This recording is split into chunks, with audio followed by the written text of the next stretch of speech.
선지서 중에서 요엘서 읽으실 차례입니다. 1절에 보면 부두엘의 아들 요엘에게 임한 여호와의 말씀이라고 되어 있습니다. 다른 선지서들은 1장 1절에 어느 시대에 어떤 왕이 다스릴 때에 남왕국에서는 누가 왕이었고 북왕국에서는 누가 왕이었다, 이렇게 시대가 정확하게 나오는데 요엘에는 그런 말이 없습니다. 연대나 왕에 대한 기록이 없습니다. 그래서 언제 기록되었는지 정확하게 알지는 못합니다. 그런데 아마도 요엘이 기록하면서 다른 선지서들을 많이 인용하고 있는 것 같습니다. 그래서 아마도 에스라 느헤미야 이후 바벨론 포로로 귀환한 이후의 어느 때인가 아닌가 추측을 합니다.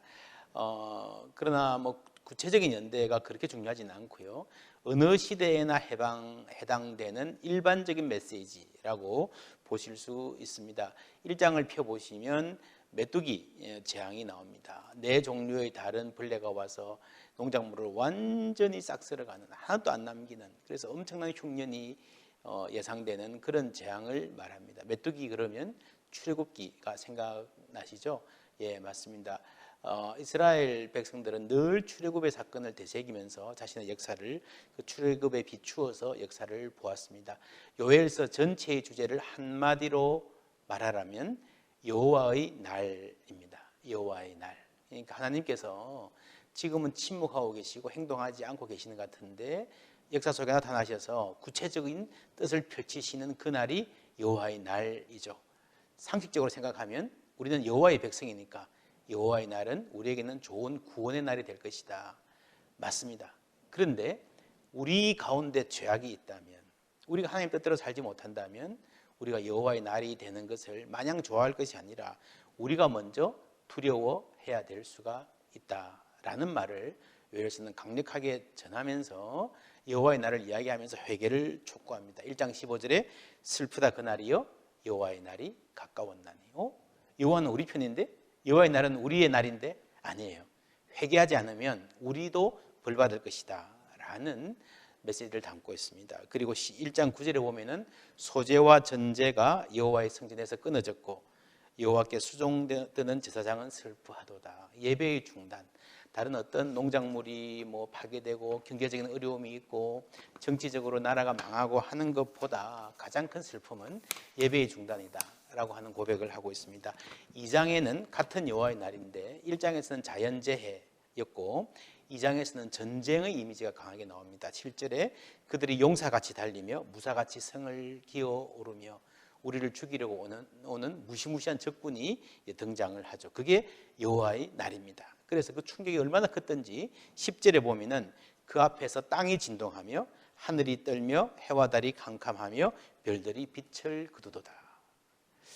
어디서 많이 들은 이야기죠. 성경에 자주 나오는 이야기입니다. 하늘이 빛을 잃고 별들이 막 캄캄해지고 하는 이 이야기는 실제로 하늘에 있는 천체가 빛을 잃다는 말일 수도 있지만 문학적인 표현이죠.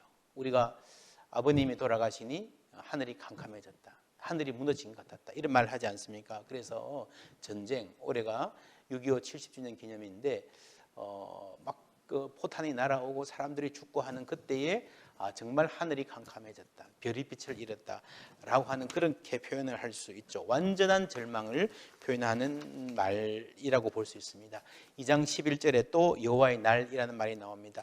여호와의 날이 크고 심히 두렵도다.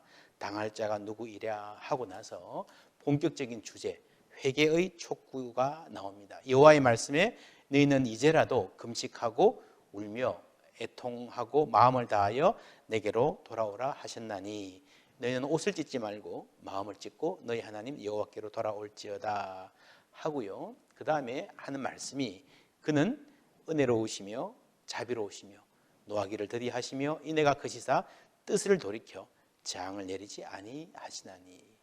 재앙을 준비하고 막 이제 버튼만 누르면 액션 하려고 하다가도 우리가 회개하면 뜻을 돌이키신 하나님이라는 말입니다. 그래서 회개는 언제나 하나님의 성품에 기초합니다.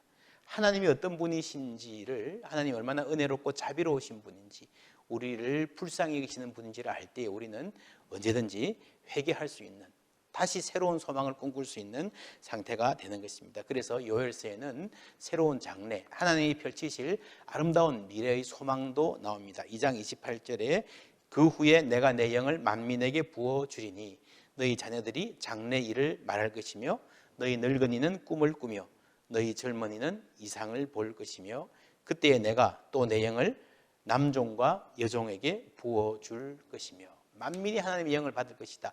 남종과 여종이 옛날에는요 왕쯤 돼야 아주 높은 제사장 선지자 좀 돼야 하나님의 영을 소유한다 그랬는데 모든 사람이 다 성령을 받을 것이다 라는 이 예언 언제 성취가 되죠? 네 맞습니다. 사도행전 2장에서 바로 베드로가 설교하고 오순절 때 이 예언이 그대로 성취가 되는 것입니다. 그래서 여호와의 날이 모든 사람에게 두려운 날일 수 있지만 우리가 회개하면 그 날이 우리에게 꿈이 이루어지는 날이 될 것이다 라는 메시지를 전하는 것입니다. 3장에 가면은 마지막 심판을 말하는데 마지막 날 여호와의 심판에 다시 여호와의 날이란 말이 나옵니다. 14절에 사람이 많음이여 심판의 골짜기에 사람이 많음이여 심판의 골짜기에 여호와의 날이 가까움이로다. 그래서 많은 나라가 열국이 전부 다 심판을 받을 것인데 마지막에 유다는 대대로 있겠고 예루살렘은 대대로 있으리라. 그 심판을 이기고 하나님의 은혜로 회복될 하나님의 백성을 말하는 소망으로 요엘이 마칩니다.